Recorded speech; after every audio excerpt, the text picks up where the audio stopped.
Escúchame, Alejandro, pasó de todo esta semana.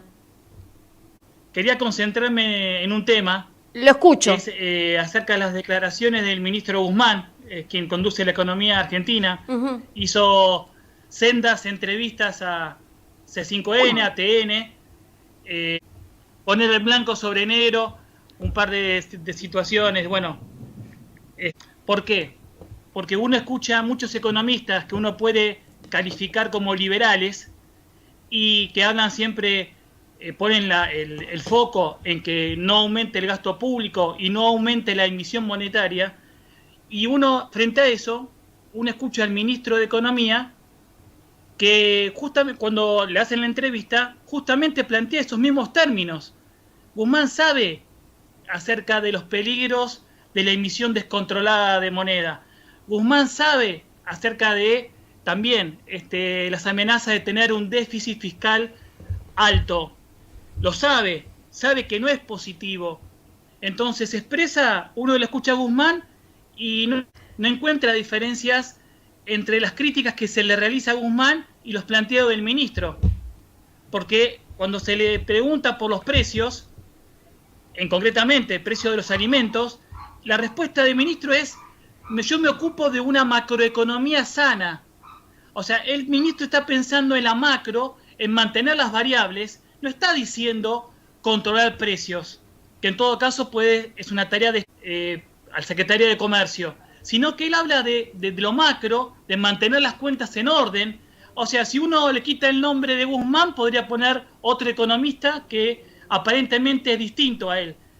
Y por eso digo, él sabe, él por ejemplo plantea que este año no va a estar el gasto COVID, o sea que él habla de ajuste, de cortar los gastos del Estado, de generar buenas expectativas.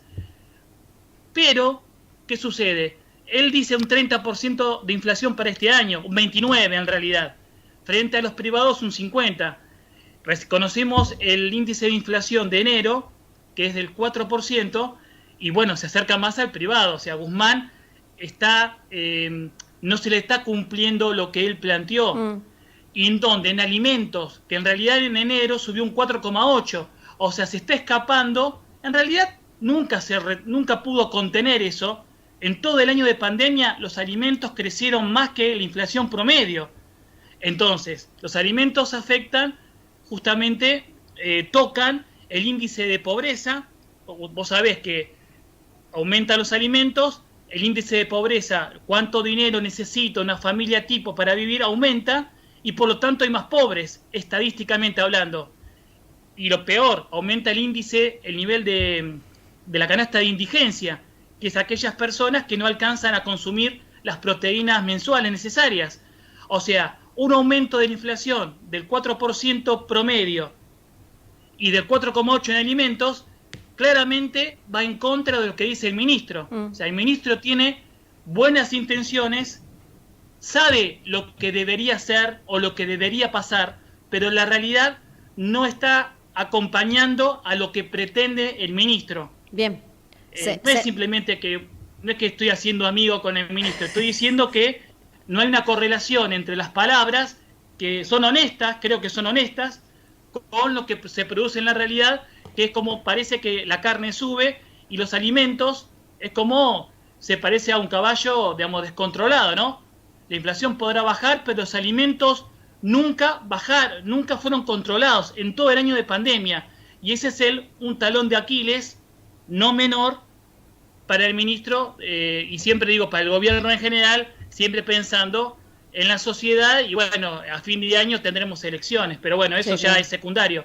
El tema social es importante.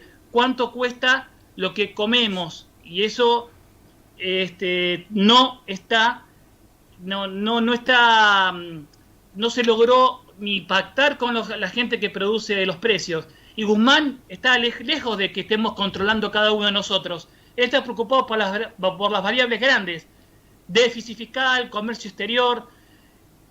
El ministro, yo podría decir, tiene razón en lo que dice, pero tropieza con la realidad. La realidad no le está respondiendo.